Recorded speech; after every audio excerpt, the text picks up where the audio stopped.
Mauricio Pochettino and Chelsea Football Club have the best news for us, and they have set a date for Christopher Nkunku's return, as well as Romeo Lavia's. We are also going to review the press conference regarding Chelsea and Manchester City, break down the key talking points, and Pochettino was very clear and concise about Chelsea's ambitions, and more importantly, what he has learnt in his time since Spurs. Let's get into it, let's break this down, let's go. Welcome to the Kavkas View. In today's video, we are going to be breaking down the press conference, but what I need to get from every single one of you is quick support. All right, the easiest way for you guys to support the channel is hit the like button. I want 1,000. Number 2, subscribe to the channel because you guys are evidently enjoying what you've seen so far. And number 3, in the comments below, let me know, how many goals do you think Nkunku is going to score from now till the end of the season? Because the reality is, I'm seeing astronomical numbers from certain people on Twitter, and I'm seeing really low numbers. I think he's going to get around 12 league goals. That's my personal opinion. Let me hear yours. Now, let's move on with the video. We're going to start with a breaking news. Mauricio Pochettino was very transparent and open about the conversation he had with Christopher Nkunku. He was explaining how the player wants to return for the Newcastle game, and he really was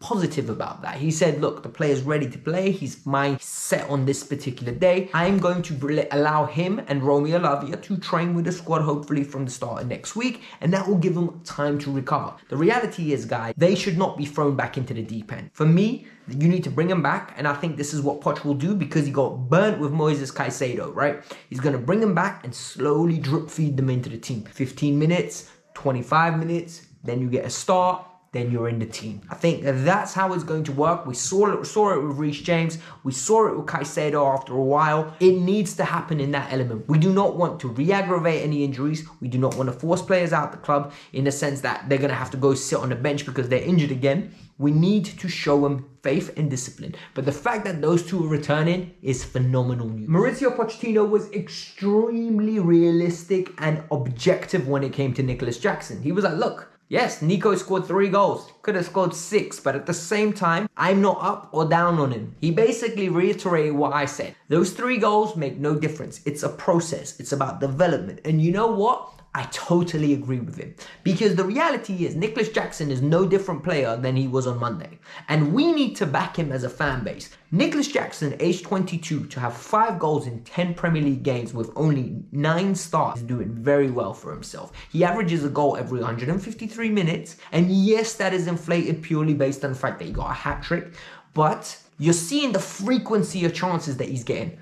A lot of that is like Raheem Sterling. He creates it himself via movement and development. We need to be honest, we need to be objective, and we need to be patient. What Chelsea need to do is get him some support to ensure that his development is more fluid. The England squad was released, and it was very evident that there were 2 individuals that won in the squad, Raheem Sterling and Reece James. Gareth Southgate was very open about Reece James. He basically said the player turned it down and that the player needs to be considering this because in the future, he might not get back in. And with Raheem Sterling, he said the doors are open. Mauricio Pochettino was very transparent and very open in his discourse. He said, with Reece James, Reece didn't make the decision. It was Chelsea's decision. So if anyone deserves the whole blame, he didn't use the word blame, but he basically said it like this, it's Chelsea. Because the player needs to stay and make sure he recovers properly so he's fit for the club. And the reality is, I agree with that 100%. There is no point of Reece going somewhere else, trying to get involved in training that he's not ready for, or just going and training by himself. Reece needs to get his body right. The reality is Reece James is too good of an asset for us to risk going for some poxy friendlies or qualifiers that England don't need him for. The best thing for England, best thing for James, best thing for Chelsea is James to recover and be ready to compete for Chelsea when we return. And then in March, call him up because he fits, raring to go, and he's going to battle it out with Kyle Walker for that first choice spot. With Raheem, it's a little bit different. Raheem's fully fit, he's ready to go. And Pochettino was very open in saying that Raheem's disappointed, but Raheem needs to show his worth and prove to Gareth that he can get in and that we value him highly. He just basically sang from a hymn sheet to basically say, Raheem, we love you. It's their fault. It's not you. The reality is, I don't understand why Raheem Sterling's excluded from this squad. I think Raheem Sterling's better than Jared Bowen. I think Raheem Sterling's better than some of the wingers that are going. I think it's criminal that Raheem Sterling's not going. That's just my personal opinion. I don't know what you lot are thinking. Let me know in your thoughts. Pochettino really went back and looked over the emotions of the game against Spurs. He said it was a fantastic victory. He said he really learnt from Battle of the Bridge. And the way he described it was, he believes he was one of the biggest issues because he got his players too amped up, too emotional, and his players got too many yellows and reds. And that led purely to the fact that the emotion got out of control and overfilled. He really was big on his Chelsea players this time around not to do that. And you could really tell, right? Poch was very calm and composed throughout the whole game. And more importantly, when certain players, Levi Colwill, got a little bit hot-headed, come off. Nkunku, get on the pitch. It's because Poch understands those derby atmospheres, 9 out of 10 times, is who keeps their cool and plays their most normal game.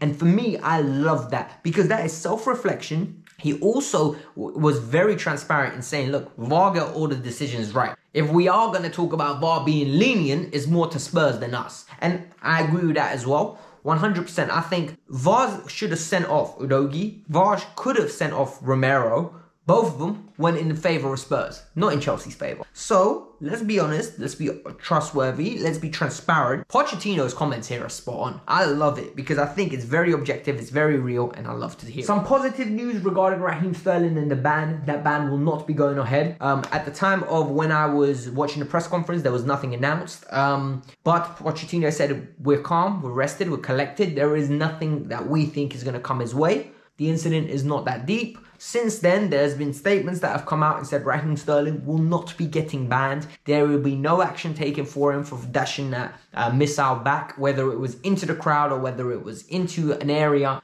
There is going to be no ramifications. This is great news purely based on the fact that we are going to have another experienced head in this team. Another person that just can be productive in front of goal, but at the same time have the know-how of what it takes to win Premier League games. This team really lacks it. And I was listening to a podcast called Chelsea Hour. I love it. I'm on it time to time. And the boys were talking about what happens when Thiago Silva leaves next year. Like, the fear of Thiago leaving next year and this team getting even younger with lack of experience is mad. And I thought that was an excellent point and I wanted to make it here. But if you guys ever want to go listen to a great Chelsea podcast, Chelsea Hour, Touchline Frackers, phenomenal. Mauricio Pochettino was very complimentary of Cole Palmer. He said the individual has really been a breath of fresh air in the team. He's really adapted well. He's very smart. You can really see his quality and he's a phenomenal asset to this team. He said it's going to be interesting to see how he plays against his old team, yada, yada, yada, but I think that was the right thing to say. We can't speak any higher of Cole Palmer since he's come to Chelsea Football Club. Cole Palmer has literally become Baby Matter in this team. I call him Baby Matters, Baby Madison. But the reality is Cole Palmer can grow to become even better. I don't think this is the best version of Palmer. I don't think this is even a consistent version of Palmer. People are going to say, Alex, what the hell are you talking about? Palmer plays in 20-minute spells. 20 minutes, 30 minutes of phenomenal football. Then he disappears. Why? Because he's young. He can't control games the way he wants to. But what I love about him, he's always demanding the ball. He's always protecting the ball. He's got an incisive pass and he's always thinking forward. And for me, players of that magnitude are integral for control and for quality. You can't have two wingers, in my opinion, that want to take a man on every single time. You can't have 4 players in the attacking third that the first instinct is, boom, take someone on. I think it causes disruption. I think it causes instability. And I think it turns into a basketball game. So players of Cole Palmer's magnitude of being able to calm it down a bit, ease up, slow down, wind it nicely, and for me, beautiful. Like, we need this in our team. Personally, Cole Palmer is always welcome in our team, and I think Manchester City made a massive mistake letting him go for that fee. I think 45 million, where he forced his way out, essentially, basically said he wants to play. It was phenomenal business. Mauricio Pochettino was very complimentary of Manchester City. He spoke about Pep Guardiola. He literally said the individual was clear to see that he was going to be a success. It was evident on all aspects that this man won. Even when he was a player, he was a coach on the pitch. He's a very phenomenal player. He's a smart man, and it was evident to see what he was going to become. He was complimentary of the organization of Manchester City. He said that the whole entity as a whole just levels above everyone. And he said, we want to get to that place. We want to become the number one. And you know what? Some people might not like that. I like it. It shows realism from my coach. It shows the ability to be honest and transparent. And it shows an ability to set a standard that we need to reach. Look, the reality was Chelsea was the top club for periods within the UK.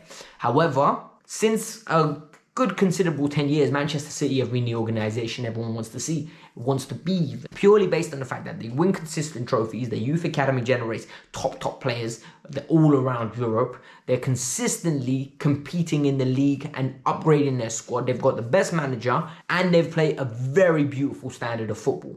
They literally tick every box. This club is phenomenal and Chelsea need to aspire to get to that level. Maybe not in the style. Maybe we need to have our own unique Chelsea style where it's not more tiki-taka, it's more robust. We get stuck in and we grind out victories because that's what we were under Jose Mourinho. Yes, we played some beautiful football here and there, but we also had our culture. We also had, you're never going to come to Stamford Bridge and it's going to be an easy job for you. If you beat us, you've earned it. At the moment, when you beat us, we handed it. And that's not acceptable. Chelsea need to be better than that, and that's just my personal opinion. So guys, I also don't want to talk all the big smoke because tomorrow we'll do the full preview and we'll talk about what Chelsea needs to do and how Chelsea are going to win it. But I think we can get a result, man. I hate how positive I am purely based on the fact that we're playing City. So I need to humble myself. But I think we can go there or come home and get 3 points, 1 point.